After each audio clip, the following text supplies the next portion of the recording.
নমস্কাৰ news plus অসমৰ প্ৰতিজন দৰ্শকক মই ৰূপমে পুনৰবাৰ স্বাগতম জনাইছো। এই মুহূৰ্তত আজিৰ দিনটো ৰাজ্যখনৰ লগতে ভাৰতবৰ্ষৰ বিভিন্ন প্ৰান্তৰ পৰা একেলগে কেইবাটাও জৰুৰী খবৰ লৈ আহিছো। এনেকুৱা খবৰসমূহ নিতৌ পাই থাকিবলৈ আমাৰ এই চেনেলটি সাবস্ক্ৰাইব কৰি ভিডিঅ'টিত একোটাকৈ লাইক কৰিবলৈ নাপাহৰিব। ৰাজ্যবাসীলৈ দিবলৈ আজিৰ প্ৰথম খবৰটোৱে এটা বিগ ব্ৰেকিং নিউজ। এই মুহূৰ্তত কয়লা খনিৰ পৰা শেহতীয়া আপডেট আহি পৰিছে। এটা বেয়া খবৰ আহি পৰিছে এই মুহূৰ্তত।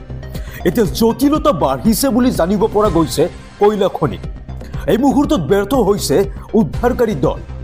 ৩০০ ফুট দ কুৱেৰীত এতিয়া পানী জমা হৈছে ১০০ ফুটলৈ। আৰু পানী বৃদ্ধি হোৱাৰ লগে লগে এতিয়া দুবাৰো দলে একো কৰিব পৰা নাই, বচাব পৰা নাই শ্ৰমিকসকলক। আমি লৈ আহিছোঁ এই সন্দৰ্ভত কৰিব। কয়লা খনিত ভয়ংকৰ পৰিৱেশ, এতিয়া বৃদ্ধি পাইছে জটিলতা আৰু ১০০ ফুটলৈ বৃদ্ধি পালে এতিয়া জলস্তৰ। দুবাৰকৈ চেষ্টা কৰিও বিফল হৈছে উদ্ধাৰকাৰী দল। আৰু বিশেষজ্ঞৰ অবিহনে অব্যাহত ৰাখিছে এতিয়া উদ্ধাৰ অভিযান SDRF আৰু NDRF বাহিনীয়ে। আৰু মোতায়েন কৰা হৈছে বৃহৎ সেনাবাহিনীৰ দল। হুছেইন আলী, জাকিৰ হুছেইন, মুস্তাফা শেখৰ দৰে যাতে ঘটনা অন্যৰ লগত নহওক। আৰু আবদ্ধ শ্ৰমিকৰ পৰিয়ালে এতিয়া কৰিছে দুৱা প্ৰাৰ্থনা। জীৱন্তে উদ্ধাৰ হোৱা শ্ৰমিকে দিলে শিহৰণকাৰী বৰ্ণনা। আৰু বিশাখাপট্টনমৰ পৰা অহা দুবাৰো দলেও এতিয়া বচাব পৰা নাই শ্ৰমিকসকলক। আৰু পানীৰ স্তৰ বৃদ্ধি হোৱাৰ বাবে অসুবিধাত পৰিছে এতিয়া দুবাৰোৰ দল। এতিয়াও ২৭ জনতকৈ অধিক শ্ৰমিক আবদ্ধ হৈ আছে কুৱেৰীত। আহিছোঁ পৰৱৰ্তী খবৰটোলৈ। এই মুহূৰ্তত ডাঙৰ খবৰ আধাৰ কাৰ্ড ব্যৱহাৰকাৰীলৈ। আধাৰ কাৰ্ডখন যিহেতু খুবেই বাধ্যতামূলক এখন নথি, প্ৰতিটো সময়তে আপোনাক আধাৰ কাৰ্ডৰ প্ৰয়োজন হয়। গতিকে আধাৰ কাৰ্ড ব্যৱহাৰ কৰোঁতে যদি আপুনি সামান্য ভুল কৰে তেনেহ'লে আপুনি সৰ্বশান্ত হ'ব লাগিব।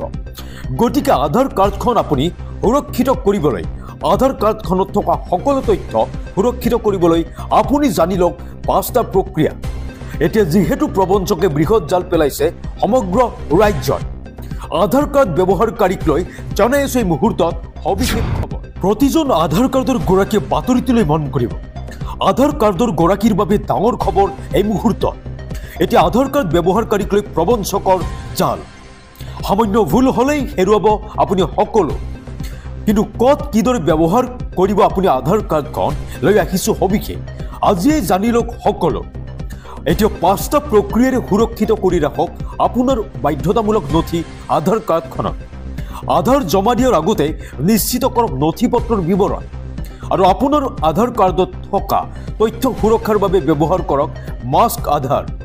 এতিয়া প্ৰবঞ্চকৰ পৰা নিজৰ সকলো গোপন তথ্য সুৰক্ষিত কৰিবলৈ আধাৰত বায়োমেট্ৰিক লক কৰাৰ ব্যৱস্থা কৰি লওক। আৰু আপোনাৰ আধাৰ প্ৰমাণীকৰণ ইতিহাস পৰীক্ষা কৰক। আপোনাৰ সক্ৰিয় মোবাইল নম্বৰ লিংক কৰি ৰাখক আধাৰ কাৰ্ডৰ সৈতে। আৰু আধাৰ ব্যৱহাৰকাৰীয়ে OTP ভুলতো শ্বেয়াৰ নকৰিব অন্য ব্যক্তিৰ সৈতে। এতিয়া ৫টা প্ৰক্ৰিয়াৰে সুৰক্ষিত কৰি ৰাখক আপোনাৰ বাধ্যতামূলক নথি পত্ৰ আধাৰ কাৰ্ডখনক। আধাৰ জমা দিয়াৰ আগতেই আপুনি নিশ্চিত কৰক নথি পত্ৰ দিব। আৰু এতিয়া দিব লৈছোঁ পঞ্চায়ত নিৰ্বাচনক লৈ এটা ডাঙৰ খবৰ। পুনৰ অনিশ্চয়তাত পৰিছে পঞ্চায়ত নিৰ্বাচন। অনিশ্চয়তাত পঞ্চায়ত নিৰ্বাচন।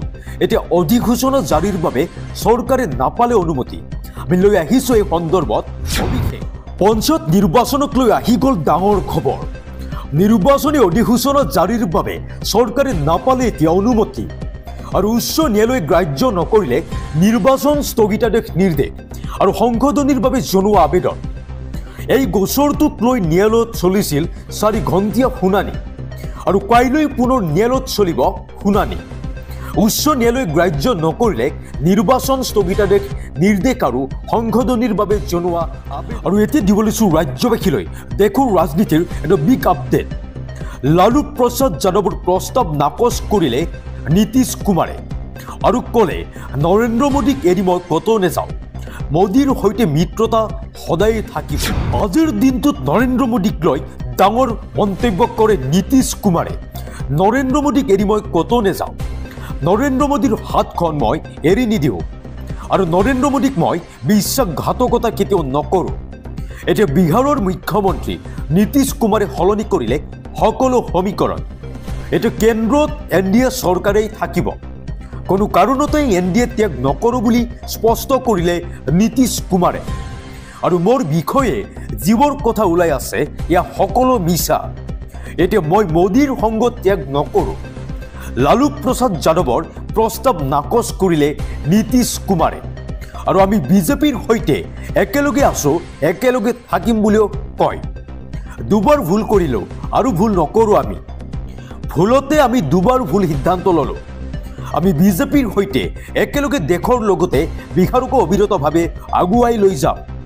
এতিয়া বিহাৰৰ পৰিস্থিতি আগৰ দৰে হৈ থকা নাই। আৰু এই মন্তব্য এতিয়া বিহাৰৰ মুখ্যমন্ত্ৰী নীতিশ কুমাৰৰ। পৰৱৰ্তী খবৰ, এবাৰ গোমাংস বিক্ৰী কৰি আৰক্ষীৰ জালত পৰিছে 7জনকৈ হিন্দু যুৱক। নিষিদ্ধ মাংস সৰবৰাহ কৰা 7জনকৈ যুৱকক গ্ৰেপ্তাৰ কৰা হৈছে।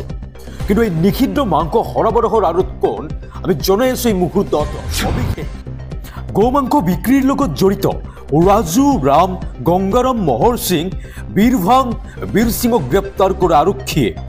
গোমাংস সৰবৰাহৰ অভিযোগত গ্ৰেপ্তাৰ কৰা হৈছে হিন্দু যুৱক কেইজনক। আৰু এই যুৱক কেইজনৰ পৰা উদ্ধাৰ কৰা হৈছে ৩৭টাকৈ গোধন। উত্তৰ প্ৰদেশৰ মেনপুৰীত সংঘটিত হৈছে এই ঘটনাটি। আৰু দীৰ্ঘদিনৰ পৰা এই অপকৰ্ম কৰি আছিল 7 হিন্দু যুৱকে। আৰু নিষিদ্ধ মাংস সৰবৰাহ কৰি গ্ৰেপ্তাৰ হ'ল 7জনকৈ হিন্দু। পৰৱৰ্তী ডাঙৰ খবৰ, এতিয়া খোৱাপানীৰ অভাৱত ভুগিছে মহানগৰবাসী। পাইপলাইন মেৰামতিৰ বাবে মহানগৰীত বন্ধ হৈ পৰিছে পানী যোগান। খোৱাপানীৰ অভাৱত ভুগিছে এতিয়া মহানগৰীৰ কেইবাটাও অঞ্চল। বহুদিন ধৰি কেইবাটাও অঞ্চলত নাই খোৱাপানী। এতিয়া চানমাৰী, শিলপুখুৰী, উজান বজাৰ লগতে খাৰঘুলি, জুৰোড, তিনিআলিত খোৱাপানীৰ অভাৱ দেখা পোৱা গৈছে। আৰু পাইপলাইন মেৰামতিৰ বাবে মহানগৰীত বন্ধ হৈ পৰিছে পানী যোগান। আৰু এই মুহূৰ্তত আহি পৰিছে পুনৰ পঞ্চায়ত নিৰ্বাচনক লৈ এটা ব্ৰেকিং নিউজ। পঞ্চায়ত নিৰ্বাচনক লৈ জনাই আছোঁ ডাঙৰ খবৰ। এতিয়া ৰাজনৈতিক দলৰ বাবে আহি গ'ল কেইবাটাও গাইডলাইন। পঞ্চায়ত নিৰ্বাচনৰ বাবে এতিয়া মডেল কোড অফ কণ্ডাক্ট ঘোষণা কৰা হৈছে। আমি জনাই আছোঁ এই মুহূৰ্তত সবিশেষ।